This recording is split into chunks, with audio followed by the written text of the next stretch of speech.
আমার নিতাই চাঁদকে সঙ্গে নিয়ে সাঙ্গপাঙ্গ সঙ্গে নিয়ে শ্রীখল করতালের ধ্বনিতে নামদানে প্রেমদানে জগৎ মাতালো জগৎ ভাষা। কটা দেশ হরিনামে যুক্ত, এই তথ্যগুলো জানা দরকার। আজকে যে হরিনাম সর্বত্র হচ্ছে, এটা কতটা সত্য কথা, একেবারে খাঁটি সত্য কথা, কোনো ভেজাল নেই। আপনি গর্ব করে বলতে পারেন, গর্ব শুধু আমি আমার নয়, আপনারও গর্ব, আপনি গর্ব করে বলবেন পৃথিবীতে এত দেশ, পৃথিবীতে এত দেশ, তার মধ্যে 174+ অর্থাৎ 174টি দেশের মানুষ ইতিমধ্যে হরিনাম তো আশ্রয় করেছেন, আরো অনেক দেশ আশ্রয় করেছে। একদম খাঁটি তথ্য। তার উজ্জ্বল দৃষ্টান্ত, আপনারা মায়াপুরে গিয়েছেন? বলে হ্যাঁ। আপনি যখন বসে প্রসাদ পাচ্ছেন, আপনার পাশে বসে আছেন, দেখেছেন নিজের চোখে? নিগ্র জাতি, আফ্রিকান জঙ্গলের মানুষ, জিজ্ঞাসা করে পেয়েছেন তারা কাঁচা মাংস খেত, আজকে তারা প্রসাদ ভোজি।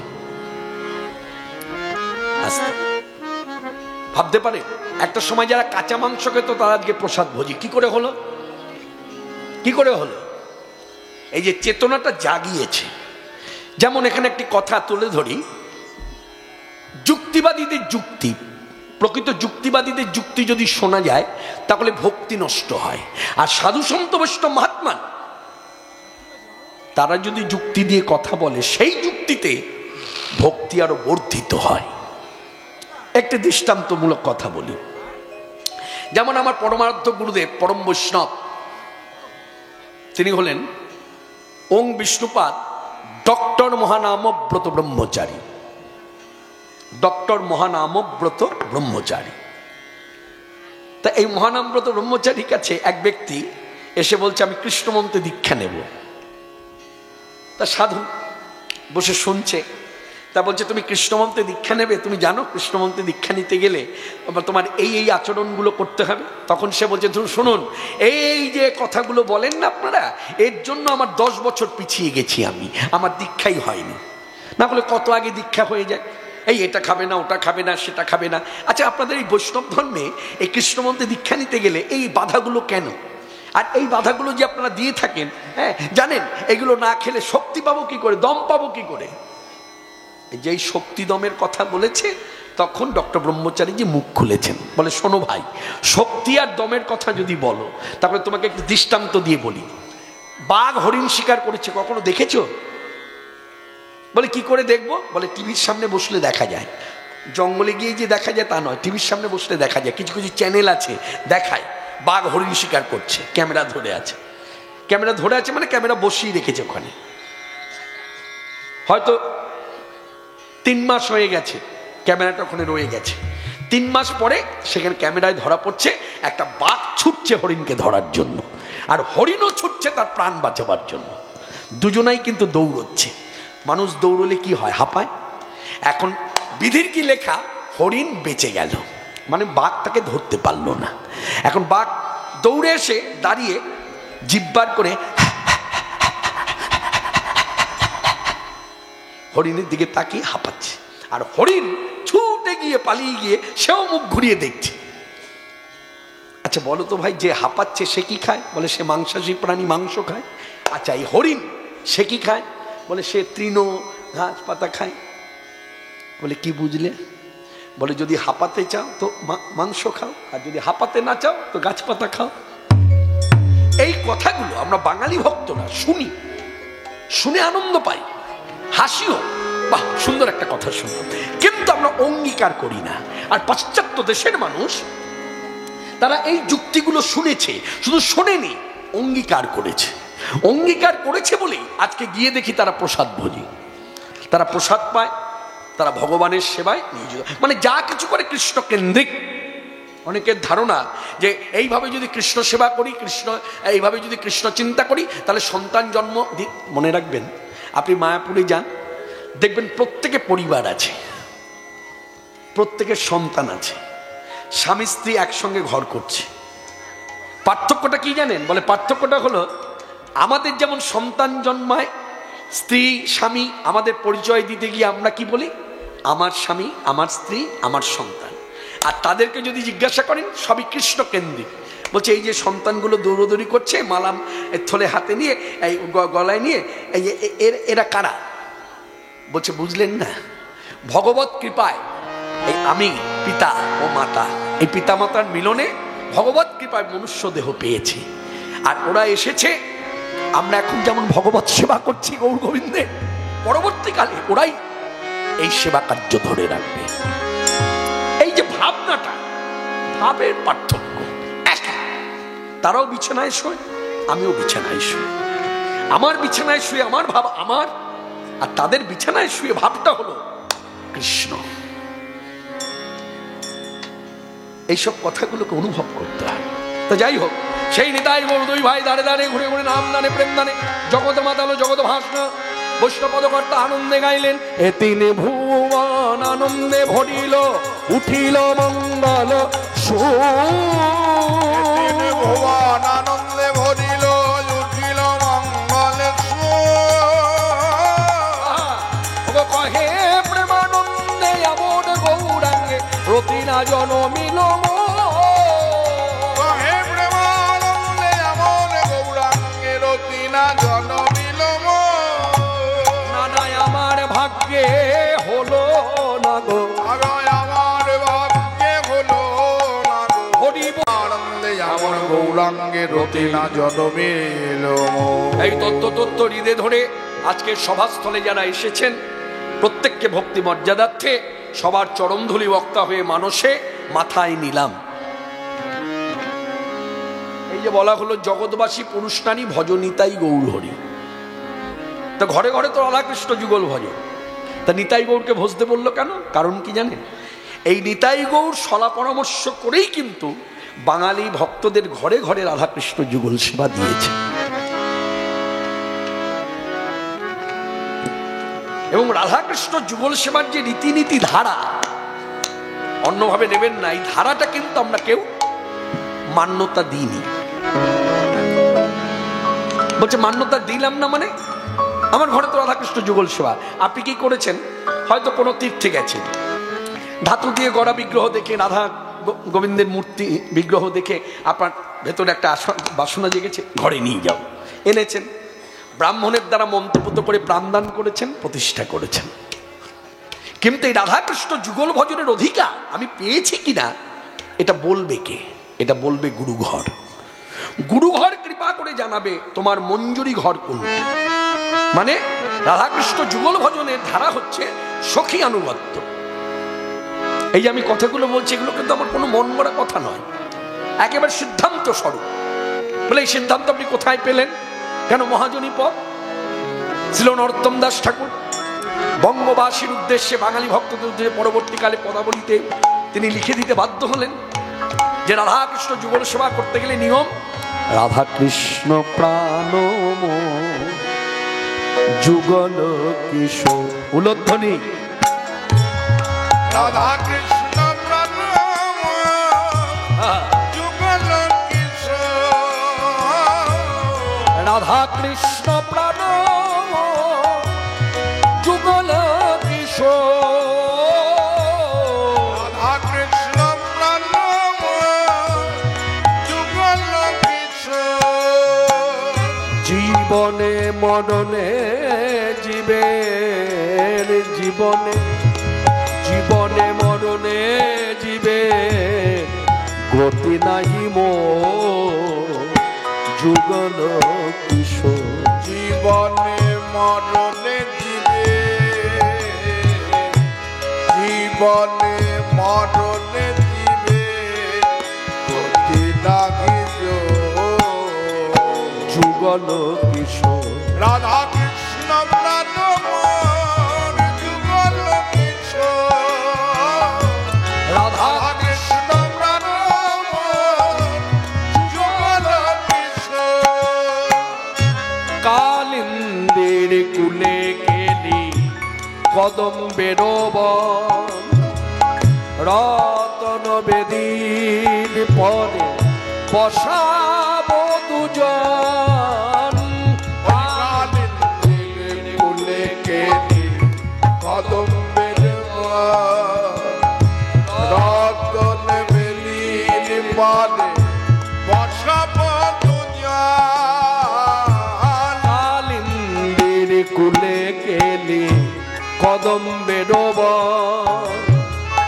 রতন বেদিন পদে বসাবো দুজন। ওই কালির দিন কুলে কেলি কদম্বের রতন বেদিন পদে বসাব দুজন। শ্যামগণি অঙ্গে দেব চুবা চন্দনের গন্ধ, চামর ঢোলাব সদা হেঁটিব মুখ চন্দ। জঙ্গে দেব চুবা চন্দনের গন্ধ,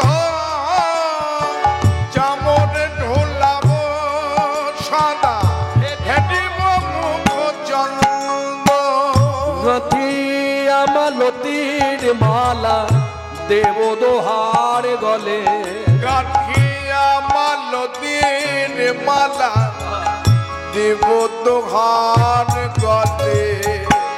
অধরে তুলিয়া দেব কর্পূর তাম্বুলে। রাধা কৃষ্ণ প্রাণ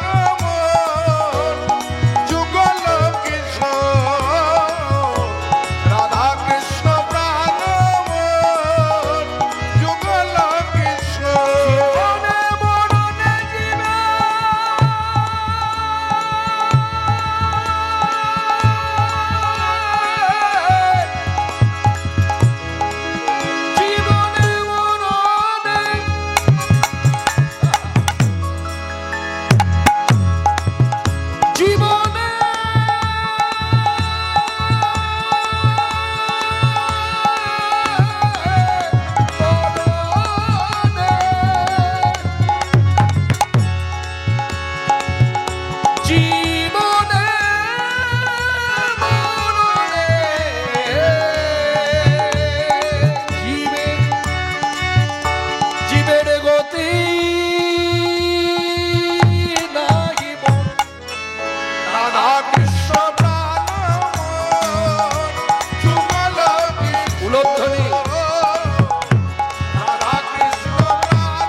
ললিতা বিশাখায়াদি যত সখী বৃন্দে, ললিতা বিশাখা জাতি যত সখী বৃন্দে, আজ্ঞায় করিব সেবা চরণার বিন্দে।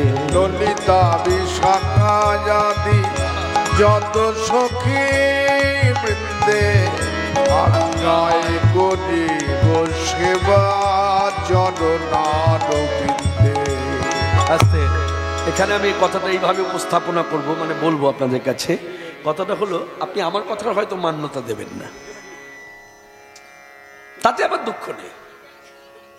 আমি একজন সাধারণ বক্তা মাত্র, আপনি আমার কথা মান্যতা দেবেন না, কিন্তু আপনি যদি বৈষ্ণব ধর্ম অবলম্বন করে থাকেন, ঘরে যদি রাধাকৃষ্ণ যুগল ভজন হয়, তাহলে আপনি ঠাকুর মহাশয়ের সিদ্ধান্তকে তো আর অবমাননা করতে পারবেন না, কারণ তার সিদ্ধান্তই শেষ কথা বৈষ্ণব জগতে।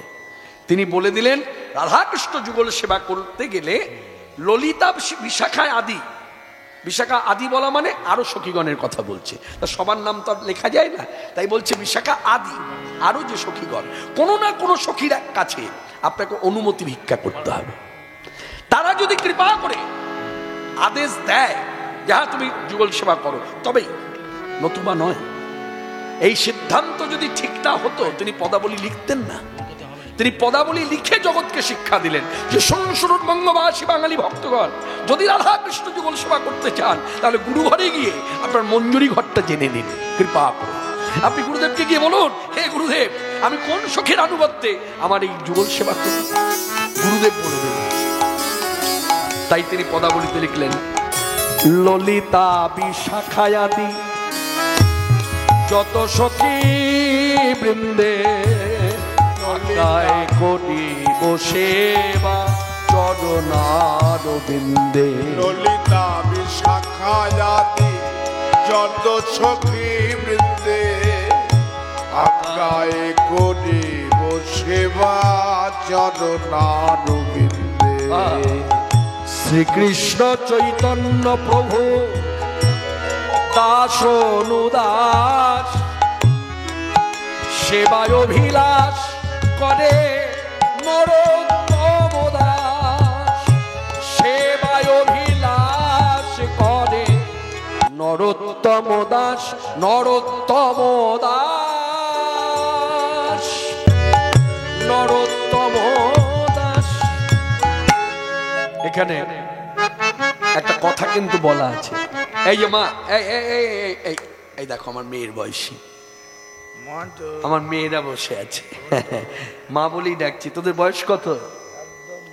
খুব জোর হলে 19, 20, 17। তাহলে আমার মেয়ের থেকেও ছোট। আমার মেয়ের বয়স 24 বছর। তা মা বলে ডেকেছি, হ্যাঁ, তা এই মর্যাদা দিতে হবে। শোন মা, একটু মন দিয়ে শোন, সুন্দর একটা কথা প্রসঙ্গ, যার জন্য কীর্তনটা থামিয়ে বলতে হচ্ছে। এখানে নরোত্তম দাস ঠাকুর লিখলেন শ্রীকৃষ্ণ চৈতন্য প্রভু দাস অনুদাস। অর্থাৎ এই যে অনুদাস কথাটা লিখে মঞ্জুরি ঘরের কিন্তু ঠিকানা দিচ্ছে। এখানে মঞ্জুরি ঘরটা ঈশার ইঙ্গিতে বলছে। এই শিক্ষাটা দিয়েছেন কিন্তু নরোত্তম দাস ঠাকুরের আগে জগৎবাসীকে সাক্ষাৎ ভগবান চৈতন্যদেব। কোথায় দাঁড়িয়ে? পুরীতে। প্রতি বৎসরই রথযাত্রা উৎসব হতো। জগন্নাথ বেরিয়ে আসতেন বাড়ি থেকে, রথে বসত, বলরাম সুভদ্রা তারাও রথে বসত। আর এই জগন্নাথের রথের আগে এসে চৈতন্যদেব প্রথমে জগন্নাথের কাছে এসে কি করত? শুয়ে পড়ে ভক্তি করত। করবার পর উঠে দাঁড়াতো, দাঁড়িয়ে তার দুটি বাহু উত্তোলন করত, মানে ঊর্ধ্ব দিকে উঠিয়ে দিত, দিয়ে 3টি শ্লোক বলতেন। 3টি শ্লোক বলতেন। 3টি শ্লোকের প্রথম শ্লোক হচ্ছে নম ব্রহ্মণ্য দেবায় গো ব্রাহ্মণ্য হিতায় চ জগদ্ধিতায় কৃষ্ণায় গোবিন্দায় নমো নমঃ বলতেন। আস্তে মা, আস্তে মা, মা আমার, মা মা মা মা বলে ডেকেছি মা, আস্তে আস্তে। এখানে কাউকে আঘাত দিতে আসিনি, কারো কাছ থেকে আঘাত পেতেও আসিনি মা, একটু মন দিয়ে। খুব ভালো কথা, হ্যাঁ, আজে বাজে গল্পও নয়, শাস্ত্রের কথা। তা চৈতন্যদেব, হ্যাঁ বলুন। সব ঘুমিয়ে যাচ্ছে, জেগিয়ে তুলুন। এই যে একটা ঘুমের কথা যখন বলেছেন, তাহলে সুন্দর একটা কথা বলি, আস্তে আস্তে। না বলি আমি বলি, আপনি শুনলে খুব আনন্দ পাবেন। হরিকথা শুনলে মানুষ ঘুমিয়ে পড়ে। কেন পড়ে বলুন তো? তার কারণ আছে। ঘুম কিন্তু মানুষের সহসা আসে না, যার জন্য সিরিঞ্জ পুশ করতে হয়। কিন্তু হরিকথা শুনতে বসে ঘুম এসে যায়। তার কারণ হলো সূক্ষ্মাতি সূক্ষ্মভাবে যদি ভজনীয় চিন্তাধারায় চিন্তা করেন, তাহলে অন্তরে যদি সুখ হয়, তখন দেখবেন মানুষ ঘুমায়। তাই হরিকথা সুখ দেয়, তাই মানুষ হরিবাসরে এসে হরিকথা শুনতে বসে ঘুমিয়ে পড়ে। এই জায়গাটা বুঝতে হবে, অনুভবের কথা। আস্তে আস্তে আস্তে। তা যে কথা বলছিলাম, চৈতন্যদেব এই জগন্নাথের রথাগ্রে দাঁড়িয়ে তিনি সুন্দর একটি কথা বললেন। বলে, শুনুন শুনুন জগৎবাসী, আমি ব্রাহ্মণ নই, আমি শূদ্র নই, বৈশ্য নই, ক্ষত্রিয় নই, আমি সন্ন্যাসী নই, আমি ব্রহ্মচারী নই, আমি বানপ্রস্থ নই, আমি গারস্থ নই। তখন আমার আপনার প্রশ্ন জাগতেই পারে। তা তখন কেউ প্রশ্ন কিন্তু করেনি, আশেপাশে ভক্তগণ ছিলেন, কেউ প্রশ্ন করেনি। অন্তর্যামী গৌর ভগবান সকলের অন্তরের কথাটা বুঝেছিলেন বলে পর মুহূর্তেই তিনি শ্রীমুখে চিৎকার করে বলেন, শুনুন শুনুন জগৎবাসী। তারপরে আমার পরিচয়টা আপনাদের জানাই। কি পরিচয়? বলছি, এই যে রথপরি জগন্নাথ দেব সাক্ষাৎ ব্রজেন্দ্রনন্দন শ্রীকৃষ্ণ পদ্মপলাশরী, হ্যাঁ, আমার পরিচয় হলো এই গোবিন্দের যারা দাস, সেই দাসেদের যারা দাস, আমি তাদেরও অনুদাস। এখানেও তিনি মঞ্জুরি ঘরের শিক্ষা দিলেন। সেই শিক্ষায় ব্রতী হয়ে নরোত্তম দাস ঠাকুর সাক্ষাৎ নিতাই চাঁদের আবেশ, হ্যাঁ, তিনি জগৎবাসীকে জানালেন, শ্রীকৃষ্ণ চৈতন্য প্রভু দাস অনুদাস সেবা অভিলাষ করে নরোত্তম দাস। ললিতা বিশাখায়াদি যত সখী বৃন্দে আজ্ঞায় করিব সেবা চরণারবিন্দে। শ্রীকৃষ্ণ চৈতন্য প্রভু দাস অনুদাস সেবায় অভিলাষ করে নরোত্তম দাস সেবায় অভিলাষ করে নরোত্তম দাস নরোত্তম দাস নরোত্তম দাস রাধা কৃষ্ণ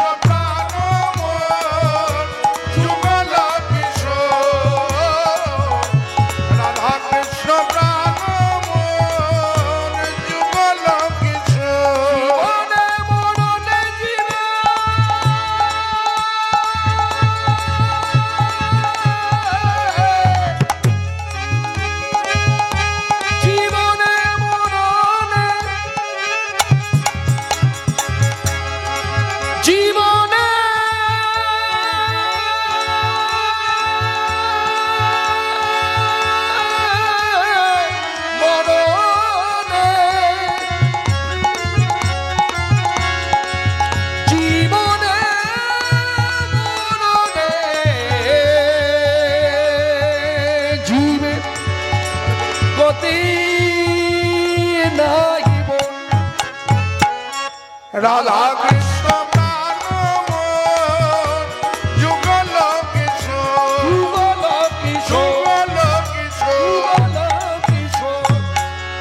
ব্রজেতে যে রাধা কৃষ্ণ পাশাপাশি ব্রজেতে যে রাধা কৃষ্ণ মুখোমুখি তারাই এবার কলিজীবের ভাগ্যে নদিয়ায় হলো মাখামাখি তনু আমার গৌর কিশোর রাধা কৃষ্ণ তনু মাখামাখি গৌর কিশোর।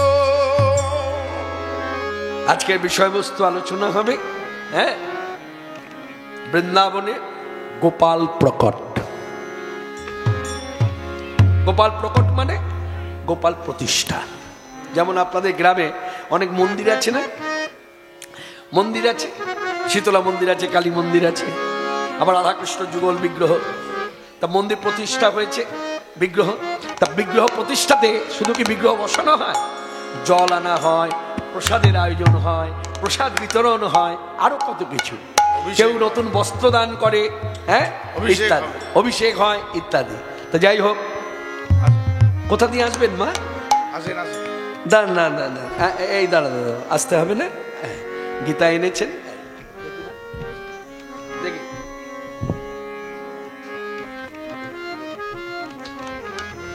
সব বাটাটা দিয়ে দেবো, এগুলো সব নিয়ে নেবো। আচ্ছা ওইটুকু বাটা দেখি,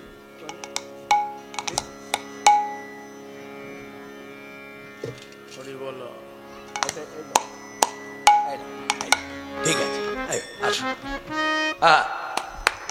তো বৃন্দাবনে গোপাল প্রকট হয়েছে কোথায় না গোবর্ধন পাহাড়ে।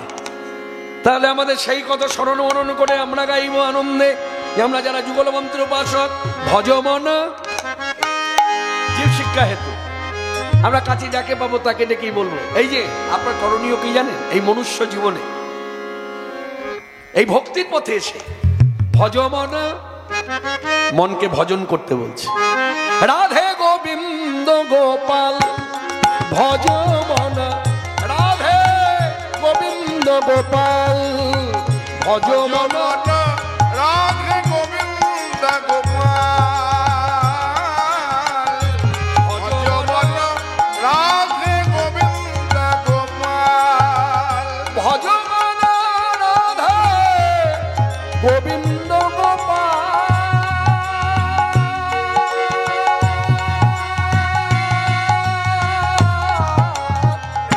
ভজমন, রাধে গোবিন্দ গোপাল ভজমন, রাধে গোবিন্দ গোপাল গিরিবরধারী কুঞ্জ বিহারী, গিরিবরধারী কুঞ্জ বিহারী, গিরিবরধারী কুঞ্জ বিহারী, গিরিবরধারী কুঞ্জ বিহারী ব্রজ জীবন নন্দলাল ভজমন,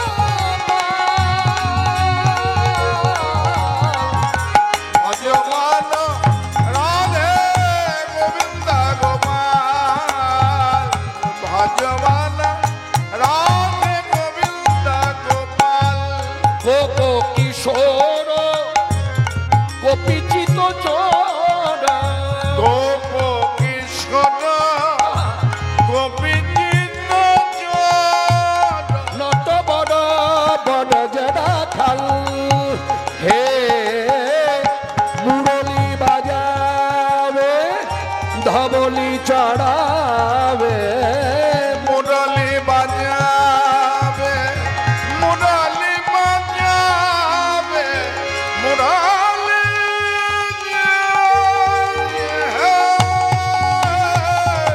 মুরলি বাজাবে ধবলি চড়াবে গলে দোলে বন ফুল মাল রাধে গোবিন্দ গোপাল ভজমন রাধে গোবিন্দ গোপাল ভজমন রাধে গোবিন্দ গোপাল যমুনা রাধে গোবিন্দ গোপাল ভজমানা রাধে গোবিন্দ গোপাল দ্বারকাধীশ জয় জগদীশ দ্বারকাতে জয় জগদীশ দ্বারকাধীশ জয় জগদীশ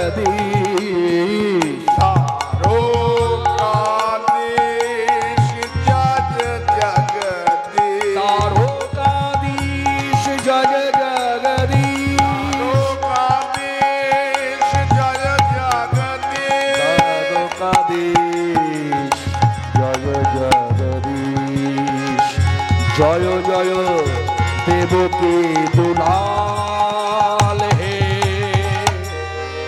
ভরহারি জয় কংসারি দুষ্কৃত বিনাশ ভয়াল হে যোগী জন দুর্লভ জয় রাধা বল্লভ গোপী জন দুর্লভ যজনাথ বল্লভ রাধিকা প্রেমে মাতোয়াল রাধিকা প্রেমে মাতমা রাধিকা রাধিকা রাধিকা রাধিকা প্রেমে মাতমা হে কৃষ্ণ দাস প্রভু মোহে কৃপা कीजिए কৃষ্ণ দাস প্রভু কৃষ্ণ দাস প্রভু কৃষ্ণ দাস প্রভু কৃষ্ণ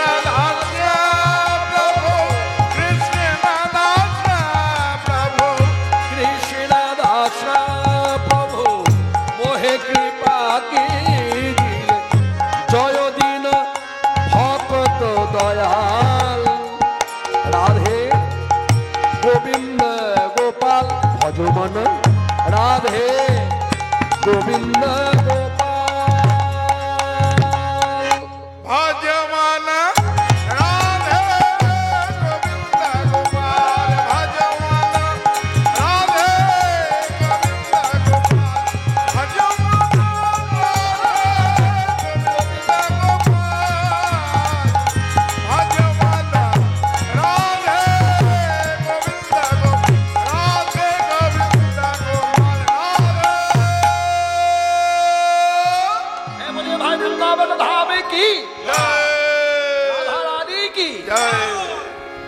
পরম ব্রহ্ম শ্রীকৃষ্ণচন্দ্র কি জয়। আসুন সবাই মিলে হাত জোর করুন, আমি বলবো না, উচ্চারণ করুন, হাত জোর করুন।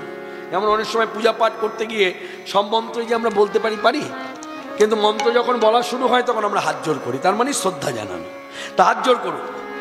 রূপ রঘুনাথ পদে, রূপ রঘুনাথ পদে, রূপ রঘুনাথ পদে, রূপ রঘুনাথ পদে, রঘুমরয়াস রঘুমরয়াস চৈতন্য চরিতামৃতে, চৈতন্য চরিতামৃতে কহে কৃষ্ণ দাস। হে কৃষ্ণ দাস।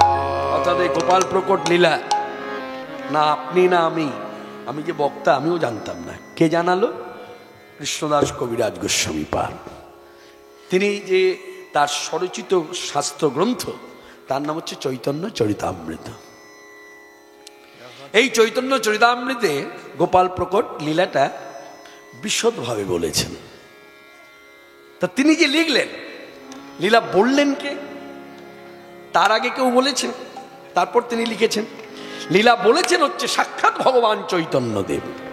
কোন সময়ে? আস্তে আস্তে মা,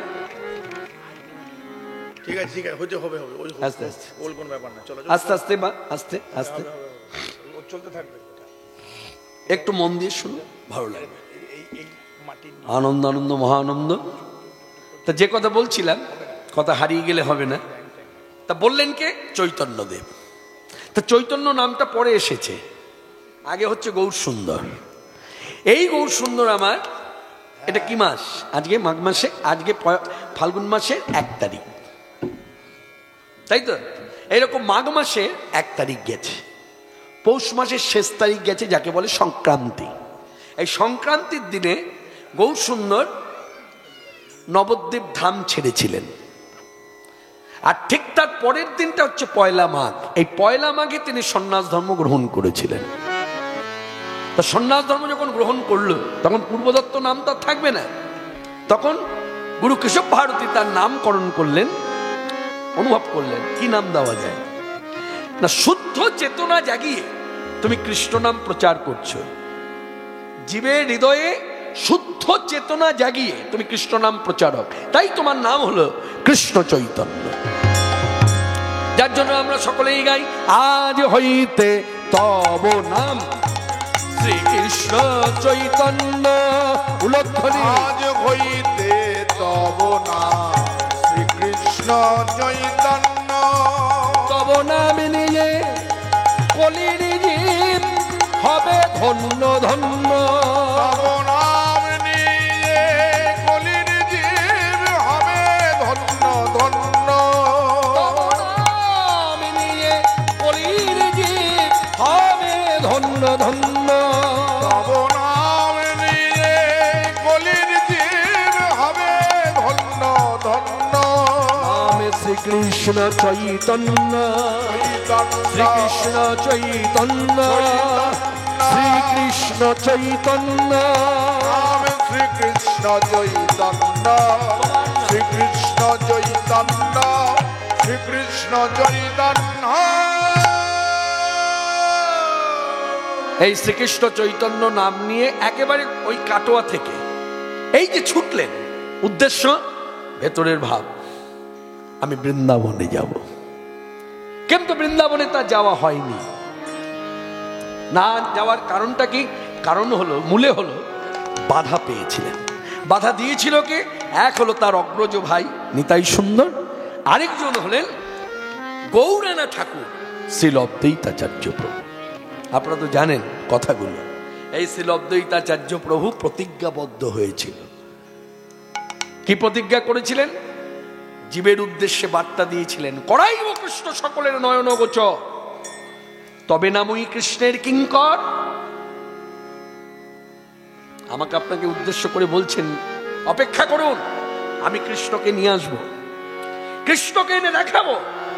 এই তার ডাকে কৃষ্ণ ছিল গোলকে, নেমে এলো ভুলকে, একেবারে মানুষের মাঝে মানুষের সাজে জীব উদ্ধারিতে, যার নাম শ্রীকৃষ্ণ চৈতন্য। যখন এলেন, আচার্যদেবকে উদ্দেশ্য করে বললেন, অদ্বৈত আমি এসেছি, আমি এসেছি, আমি এসেছি, আমি এসেছি, আমি এসেছি, আমি এসেছি, আমি এসেছি, আমি এসেছি। আমায় দেখো তো চিনতে পারো কিনা, পারো কিনা, পারো কিনা। আমি এসেছি, আমি এসেছি, আমি এসেছি, আমি এসেছি। আমায় দেখো তো চিনতে পারো কিনা, পারো কিনা, পারো কিনা। দেখো তো চিনতে পারো কিনা, এসেছি, আমি এসেছি, আমি এসেছি, আমি এসেছি। আমি এসে গেছি। কিন্তু তার আশা কিন্তু এত সহজ হতো না, এত শীঘ্র করে হতো না। সহজ শুধু নয়, শীঘ্র করে হতো না। কেন হলো? মূলে কিন্তু ঠাকুর হরিদাস। আপনারা যারা শাস্ত্রের কথা অবগত, তারা নিশ্চয়ই আমার কথার সঙ্গে সহমত প্রকাশ করবেন। হরিদাস ঠাকুরের জন্য তিনি শীঘ্র করে এসেছেন, যার জন্য হরিদাস ঠাকুরের বর্ণনা যখন হয় চৈতন্য চরিতামৃত শাস্ত্র অনুসারে, তখন সেখানে বলা আছে পয়ার ছন্দে, শীঘ্র আসিলাম তব দুঃখ সহিতে না পেরে। এই যে কথাটা, এই কথাটা কার কথা? এই কথাটা যিনি বলেছেন তিনি হলেন কলিযুগের ভগবান শ্রীকৃষ্ণ চৈতন্যদেব। তিনি হরিদাস ঠাকুরকে বললেন, হরিদাস, আমার আশা আরো কিছু সময় বাকি ছিল, কিন্তু তোমার দুঃখ দেখে আমি সহ্য করতে পারলাম না। কি দুঃখ? না তোমার প্রতি যে বেত্রাঘাত, এই যে তোমার জলপান করতে দিচ্ছে না, এই যে তোমার প্রতি অত্যাচার, আমি সহ্য করতে। ওই যে কথায় আছে না, আপনি ভগবানের নিন্দা করুন, আস্তে, আপনি ভগবানের নিন্দা করুন, আপনি সমাজে অপসম্মান হবেন না।